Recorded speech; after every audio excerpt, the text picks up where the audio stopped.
السلام عليكم ورحمة الله وبركاته. نحمده ونصلي على رسوله الكريم، أما بعد.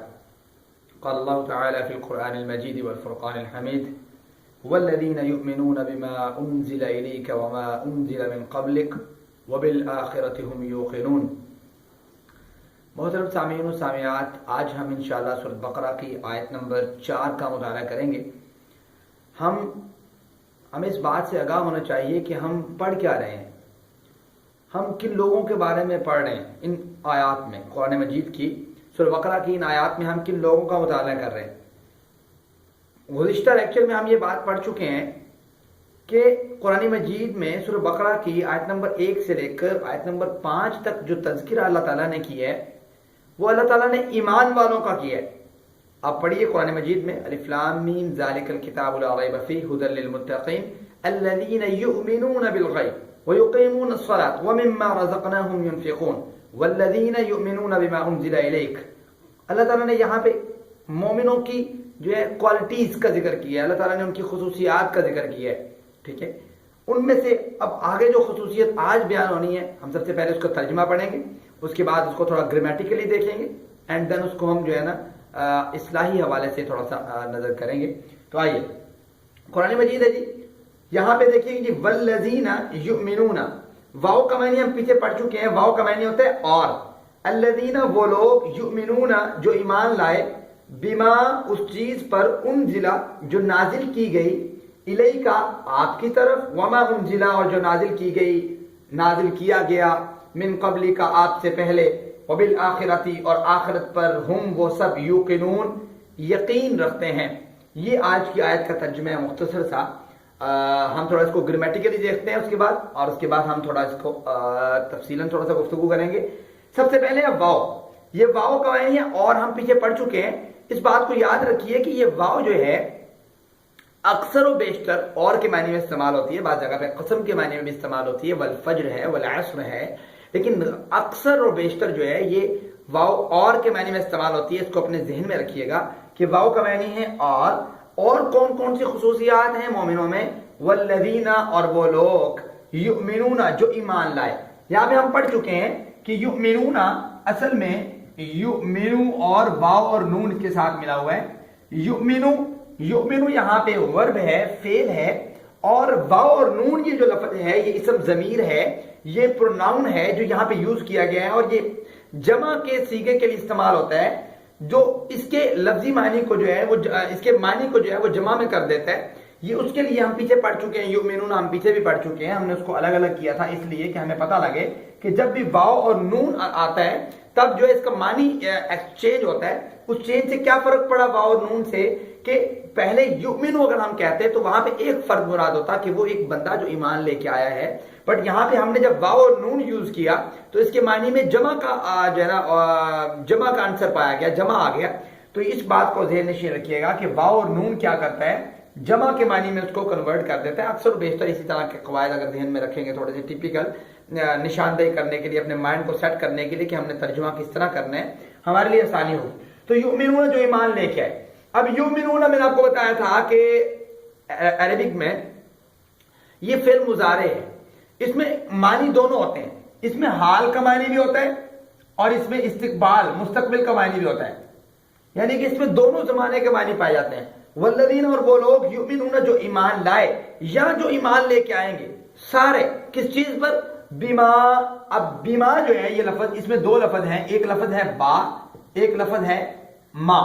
با کا معنی ہم پیچھے پڑھ چکے ہیں بسم اللہ الرحمن الرحیم میں. با کا معنی ہم نے کہا تھا ساتھ، اور ما یہاں پہ موصولہ ہے، اس کا معنی جو ہے، ماں کا معنی تقریباً دو زیادہ استعمال ہونے والے ہیں، ایک جو اور ایک جو ہے ماں کا معنی ہوتا ہے نہیں، نفی کے لیے. ماں نافیہ اور ماں موصولہ، یہ دو بیسیکلی یوز ہوتے ہیں. آپ نے بس یہ دیکھنا ہے کہ یہاں پہ کون سا استعمال ہوا ہے. یہاں پہ ماں موصولہ ہے جس کا معنی ہے جو، نہ کہ نو. سو با یہاں پہ بما کا معنی ہوتا ہے اس چیز پر یا اس چیز کے ساتھ. با کا معنی الا بھی ہوتا ہے، الا کے معنی میں آ سکتا ہے، الا کا معنی ہوتا ہے پر، آن، ان معنی میں آتا ہے. بات چینج ہوتا ہے، معنی میں ہم چینج کرتے ہیں، بٹ اتنی بات یاد رکھیں کہ بیسیکلی اکثر و بیشتر اگر ہم یہاں پہ معنی اس کا ساتھ کرنے لگیں، ساتھ کرنا چاہیں تو ہمیں وہاں پہ معنی ہو سکتا ہے. جیسے بما انزلا اس چیز کے ساتھ جو نازل کی گئی، معنی ہو رہا ہے. تھوڑا اور آسانی کے لیے ہم نے اس کا معنی پر کر دیا. اس بات کو یاد رکھیے. اس کے بعد لفظ ہے انزلہ. انزلہ آپ اس کو تھوڑا سمجھیے گا. انزلہ ایک ہوتا ہے نازلہ ینزلو، ایک ہوتا ہے انزلہ ینزلو. نازلہ ینزلو کا معنی ہوتا ہے، نازلہ ینزلو کا معنی ہوتا ہے اترنا، انزلہ ینزلو کا معنی ہوتا ہے اتارنا. دیکھو قرآن کے بارے میں اللہ نے فرمایا کہ انزلہ جو نازل کی گئی، یعنی کہ اللہ تعالیٰ نے اسے اتارا ہے، نہ کہ خود اتری ہے. مثال کے طور پر آپ اس طرح سمجھیے کہ ایک بندہ سیڑھی پر چڑھ رہا ہے اور وہ خود اتر رہا ہے، سیڑھی کے اوپر سے خود اتر رہا ہے. ٹھیک ہے، ہم اس کو کہتے ہیں یہ بھائی جو ہیں وہ سیڑھی سے اتر رہے ہیں. لیکن ایک شخص چڑھا ہوا ہے سیڑھی کے اوپر، بچہ ہے، اس کو ان کا والد جو ہے وہ پکڑ کے اتار دیتا ہے نیچے اس طرح کر کے. تو اب اس نے اتارا ہے. اترنے اور اتارنے میں فرق ہے، چڑھنے اور چڑھانے میں فرق ہے. اسی طرح یہاں پہ جو معنی ہے وہ یہ نہیں کرنا کہ اتری، بما انزلہ جو اتری نہیں، جو اتاری الیہ کا آپ کی طرف. یہ الہ اور یہ انزلہ کا ہو چکے ہیں، پڑھ چکے ہیں. الیہ کا کیا ہے، ہم پیچھے اس کو پڑھ چکے ہیں کہ الہ اور یہاں پہ کاف ضمیر ہے. الہ جو ہے یہ کی طرف، ٹھیک ہے، اس کے لیے یوز ہوئے. اور پریپوزیشن اس کو کہتے ہیں انگلش میں. اور یہ کاف جو ہے یہ اسم ضمیر ہے، یہاں ضمیر کے طور پہ استعمال ہوئی ہے. اور یہ کاف وہ ضمیر ہے کہ جو ہم انگلش میں یو کے طور پہ یوز ہوتے ہیں کرتے ہیں، یہ کاف وہی ضمیر ہے. بٹ یہاں پہ ایک مسئلہ ہے کہ کاف جو ہے یہ واحد کی ضمیر ہے، یو کو ہم واحد کے طور پہ بعض اوقات لے لیتے ہیں، بٹ اکثر اس کو جو ہے نا ہم جمع کے لیے لیتے ہیں. یہ کاف جو ہے واحد کی ضمیر ہے. اس میں کیا ہے، تم الیہ کا آپ کی طرف، اللہ کے نبی جو چیز آپ کی طرف ہم نے نازل کی اس پر وہ ایمان لے کے آتے ہیں. یہ لفظ ہو گیا. اس کے بعد واو ہم پڑھ چکے ہیں پیچھے. واو کا معنی جو ہے وہ اور ہوتا ہے. یہاں پھر آ گیا، یہاں پہ پھر اس کو دیکھیں واو بار بار آ رہا ہے. ایسے الفاظ تو ہمیں ترجمہ پڑھنے کے ساتھ ساتھ فوراً اس کو یاد کرنا ہے، تاکہ ہمیں دوبارہ جب ہم اس کو پڑھیں کسی بھی جگہ میں ہمیں وہ لفظ نظر آئے تو ہمیں خود بخود اس کا ترجمہ ذہن میں آئے. اس کے بعد ہے ما، جو اس کا بھی ہم پڑھ چکے ہیں. یہاں پہ یہ ما موصول ہے، پھر وہی معنی ہے اس میں. پھر انزلہ کا ہم پڑھ چکے ہیں. دیکھیں ابھی ہم نے کتنا کو پڑھا ہے، پڑھا ہم نے کچھ تھوڑا ہی ہے، لیکن پھر دوبارہ وہ الفاظ جو ہے وہ ریپیٹ ہو رہے ہیں، تو اس میں زیادہ مشکل نہیں ہے. انزلہ نازل کیا گیا. من کا معنی ہوتا ہے سے، من پھر پریپوزیشن ہے، ٹھیک ہے، اس کا معنی ہوتا ہے سے. اور قبل، اب قبلی کا پھر دو لفظ ہیں، ایک لفظ ہے قبل، ایک لفظ ہے کاف. اب کاف کا ہم پیچھے پڑھ چکے ہیں، یہ دیکھیں اس کا معنی ہوتا ہے آپ کا، ٹھیک ہے. جیسے ہم نے ایا کا، اللہ خاص تیری ہی، آپ کی ہی نعبد، ہم عبادت کرتے ہیں. وہاں پہ بھی وہ کاف آیا تھا، وہی کاف ہے یہ، ٹھیک ہے. یہاں پہ بھی وہی کاف ہے، معنی وہی ہے. سو اس چیز کا آپ نے خیال رکھنا ہے. تو جو الفاظ یوز ہو رہے ہیں ان کو ساتھ ساتھ یاد کرتے جائیے. اب قبل ہے، ہم یہ اردو میں ویسے استعمال کرتے ہیں. قبل کہتے ہیں پہلی چیز کو، پیچھے جو ہے من قبلی کا آپ سے پہلے جو چیزیں نازل ہوئی اس پر بھی ایمان لے کے آتے ہیں. وہ بالآخرت. اب یہاں پہ یہ الفاظ دیکھیے، تین الفاظ ہیں. واو ہے، اس میں با ہے، اس میں آخرت ہے، ٹھیک ہے. اب واو کا معنی ہوتا ہے، پیچھے ہم پڑھ چکے ہیں. با کا معنی کیا ہوتا ہے، یہاں پہ پھر ہم پڑھ چکے ہیں اسی جگہ پر. بیما، یہ دیکھیں یہ لفظ ہے. پھر آخرت کا معنی کیا ہوتا ہے، بعد، ٹھیک ہے. اول کے مقابلے میں آتا ہے آخرت. اول کے مقابلے میں ویسے آخر ہوتا ہے، اس کے آخر میں تا لگا کے اس کو ہم اس کے مقابلے میں بناتے ہیں. سو ہم کا معنی ہوتا ہے، ہم بھی ضمیر ہے مفعول یہاں پہ، ٹھیک ہے. ہم کا معنی کیا ہوتا ہے، وہ سب. ہم اصل میں، ٹھیک ہے. یہ اب غائب کی ضمیر ہے، جو لوگ سامنے حاضر ہوں گے ہم ان کے لیے ہم نہیں استعمال کر سکتے. جیسے فرسٹ پرسن سیکنڈ پرسن کے لیے ہم انگلش میں یوز کرتے ہیں. تھرڈ پرسن ہے یہ جی، فرسٹ پرسن یہ ہوتا ہے جی وہ جو غائب ہوتے ہیں، جیسے ہی شی، ٹھیک ہے، اس کے ایکسیٹرا. اسی طرح جو سیکنڈ پرسن ہوتا ہے ہم کہتے ہیں جی سامنے جو موجود ہوں گے ان سے جس سے مخاطب ہے ہم، وہ سیکنڈ پرسن ہے یا فرسٹ پرسن ہے. جس اس لحاظ سے ہم وہ دیکھ رہے ہوتے ہیں جو وہی. اسی طرح یہاں پہ بھی عربک میں بھی کہ ہم یہاں پہ دیکھیے وہ سب. یوقنون، پھر یہاں پہ پھر وہی کانسیپٹ جو ہم یہاں یؤمنون میں پڑھ کے ہیں، یؤمنو واو اور نون میں پڑھ کے ہیں کہ یہاں پہ اصل میں کیا ہے، یوقنو.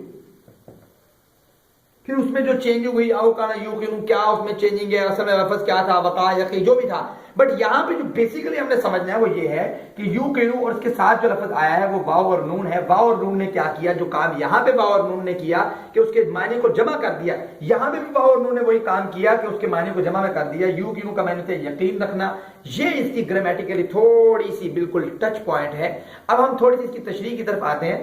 آیت ہے والذین، اور وہ لوگ یؤمنون جو ایمان لائے، بیما اس چیز پر انزلہ جو نازل کی گئی. اللہ تعالیٰ یہاں پہ مومنوں کی ایک اور خاصیت بیان کر رہے ہیں کہ مومن لوگ کون ہوتے ہیں، ایمان والے کون ہوتے ہیں. ہدی للمتقین، یہ قرآن جو ہے کن لوگوں کے لیے نصیحت ہے، یہ ان لوگوں کے لیے نصیحت ہے جو لوگ یؤمنون ایمان لے کے آئے بما انزل الیک، اے اللہ کے نبی جناب محمد رسول اللہ صلی اللہ علیہ وسلم، آپ پر جو کتاب جس کا نام قرآن مجید ہے، جو میں نے آپ کی طرف نازل کی، اس کتاب پر جو لوگ ایمان لے کے آئے، وہ لوگ جو اس کتاب پر ایمان لے کے آئے، وما انزل من قبلک، جو اس کتاب سے پہلے کتابیں نازل ہوئی، تورات ہے، زبور ہے، انجیل ہے، جن کا ہمیں جو مشہور زمانہ ہے، جن کا ہمیں نہیں پتا، اللہ ان پر بھی ہم ایمان لے کے آئے۔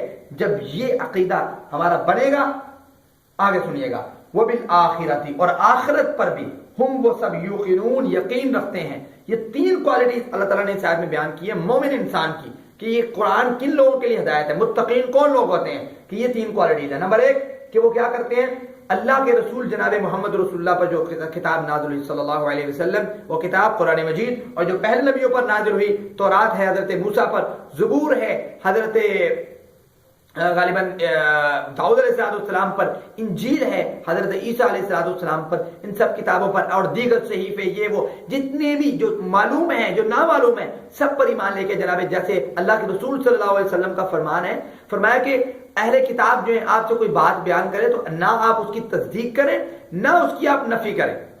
سمجھتے ہیں، میں بھی ہو سکتا ہے وہ ٹھیک ہو، میں بھی ہو سکتا ہے نہ ٹھیک ہو، سو آپ نہ اس کی تصدیق کریں، نہ اس کی جو ہے آپ نہ اس کا انکار کریں۔ یہ چیز کہ اب اتنی بات ذہن میں رکھیں کہ بما انزل الیک وما انزل من قبلک، اب ایمان والے کے لیے یہ ہے کہ وہ جس پر ایمان لے کے آئے گا، ایک ہے ایمان لے کے آنا، ایک ہے عمل کرنا۔ عمل جس چیز پہ کرے گا وہ اللہ کے رسول پیغمبر جناب محمد رسول اللہ صلی اللہ علیہ وسلم کی آخری کتاب قرآن مجید ہے، کیونکہ اس کی حفاظت کا ذمہ رب کائنات نے قرآن مجید میں بھی لیا ہے، اور قرآن مجید میں اللہ تعالیٰ نے اس بات کا ارشاد بھی فرمایا ہے کہ میں نے اس کتاب کو انا نحن نزلنا الذکر وانا لہ لحافظون، باقی سارے انبیاء کی کتابوں کو منسوخ کر دیا۔ قرآن مجید پڑھیے، چیپٹر میں موجود ہے، سورہ محمد میں ورس نمبر 2 میں اللہ فرماتے ہیں والذین آمنوا وعملوا الصالحات، وہ لوگ جو ایمان لے کے آئے اور عمل کیے نیک، بما نزل علی محمد وهو الحق من ربهم، وہ لوگ جو ایمان لے کے آئے، جو ہم نے نازل کی کتابیں اور جو پیغمبر پر نازل کیا جو کہ محمد رسول صلی اللہ علیہ وسلم ہیں، وہ الحق من ربهم، یہی ان کے رب کی طرف سے حق ہے، کفر عنہم سیئاتہم واصلح بالہم۔ تو یہ آیت اس بات کی نشاندہی کرتی ہے کہ باقی سب چیزیں جو ہیں وہ منسوخ ہیں۔ اب جس چیز پر ہمیں ایمان لے کے آنا ہے وہ اللہ کے رسول صلی اللہ علیہ وسلم کی کتاب پر ایمان بھی لے کے آنا، ساتھ اس پہ عمل بھی کرنا ہے۔ ہمارا ایمان دوسری کتابوں پر ہے، لیکن عمل آج صرف اللہ کے رسول کی آخری کتاب اللہ کے رسول پر جو نازل ہوئی اور اللہ تعالیٰ نے نازل کی، اس پر ایمان لے کے آنا، اور پھر اس کے ساتھ ساتھ وہ بالآخرت، اور آخرت پر ہم یوقنون، وہ یقین رکھتے ہیں۔ اس بات پر ذرا غور کیجیے اور اس کلام پہ ذرا غور کیجیے گا کہ یہاں پہ ہم جو ہے، میں نے آپ کو پہلے بتایا تھا کہ عربی سینٹنس کی سیکوینس کچھ اس طرح ہے کہ سب سے پہلے فعل آتا ہے، پھر فاعل آتا ہے، پھر مفعول آتا ہے۔ سب سے پہلے فعل یعنی ورب، سب دوسرے نمبر پہ فاعل آتا ہے، اور تیسرے نمبر پہ مفعول آتا ہے۔ لیکن اگر ایسا ہو کہ مفعول کو یا کسی اور فاعل اٹھا کے فعل کے پیچھے لے آیا جائے، جیسے ہم وہاں پہ لے کے آتے ایاک نعبد میں، نعبد کا اصل میں ہوتا اگر اس سیکوینس کے مطابق چلتے، کاف پیچھے آ گیا، وہاں پہ حسر کلام میں پیدا ہوا تھا، اسی طرح یہاں پہ بھی کلام میں حسر پیدا ہوا ہے کہ کیا ہوا، یوقنون فعل موجود تھا کہ وہ سب یقین رکھتے ہیں، ٹھیک ہے۔ یہاں پہ جو ہے نا اس کو پیچھے لایا گیا ہم ضمیر کو، جس سے کلام میں حسر پیدا ہو گیا کہ اصل یقین صرف مسلمان ہی رکھتے ہیں آخرت پر، کیونکہ یہ آخرت کسے کہتے ہیں، آخرت مرنے کے بعد جو زندگی ہے انسان کی، وہ آخرت کی زندگی ہے۔ یہ آخرت کی ہی انسان کی جو پہچان ہوتی ہے، آخرت کی سوچ ہوتی ہے، جس سے انسان جو ہے اپنے نیک اعمال کرتا ہے اور برائیوں سے بچتا ہے۔ اس کو پتہ ہے میرے کل قیامت کے دن اللہ کی بارگاہ میں کھڑے ہو کے حساب کتاب دینا ہے، اس کے ڈر اور خوف سے انسان جو ہے یہ چیز اپنی ایک قدم بھی پھونک پھونک کر رکھتا ہے۔ آپ اس بات کو یاد رکھیے، اللہ تعالیٰ نے یہاں پہ ہم پیچھے یوز کیا نا، کلام میں حسد پیدا کر دیا۔ اب اس بات کو سمجھیے کلام میں کیسے حسد پیدا کیا کہ آخرت پر اصل یقین تو مسلمانوں کا ہے، باقیوں کا کوئی یقین نہیں ہے۔ یہود و نصارہ تو کہتے ہیں کہ ہم نے تو جانا ہی جنت میں ہے، اگر ہم جہنم میں گئے بھی تو ہم کچھ دن ہی رہیں گے۔ ان کا تو عقیدہ ہی نہیں ہے کہ ہم جہنم میں رہ سکتے ہیں پورا ٹائم۔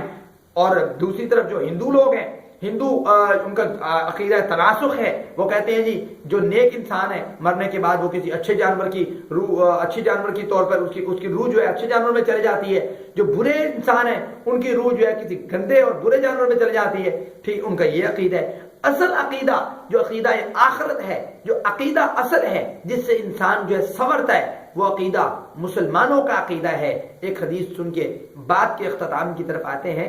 حدیث اللہ کے رسول صلی اللہ علیہ وسلم کے صحابی رسول ہے سیدنا عمر رضی اللہ تعالیٰ عنہ، ان سے صحیح المسلم میں موجود ہے، فرماتے ہیں ہم اللہ کے رسول کے ساتھ بیٹھے ہوئے تھے ایک مجلس میں کہ ایک شخص آیا سفید پوش کپڑوں میں، اور سفید اور بالکل بلیکش اس کے جو ہے نا بال تھے، آیا اللہ کے رسول کے پاس، اور ایسا لگتا تھا کہ اجنبی ہے، دور سے آیا ہے، لیکن سفر کے اس پر کوئی آثار نہیں تھے۔ اللہ کے رسول کے پاس آیا اور اپنے زانو جو ہے اللہ کے رسول کے زانو کے ساتھ لگا کے بیٹھ کے اور اپنے زانوں پر اپنے ہاتھ رکھ لیے اور پوچھا من ایمان یا رسول اللہ، اے اللہ کے رسول ایمان کیا ہوتا ہے؟ اللہ کے رسول نے ایمان کو ڈیفائن کیا اور کہا ایمان یہ ہے کہ اللہ پر ایمان لے کے آنا، رسولوں پر، اس کی کتابوں پر، آئے یوم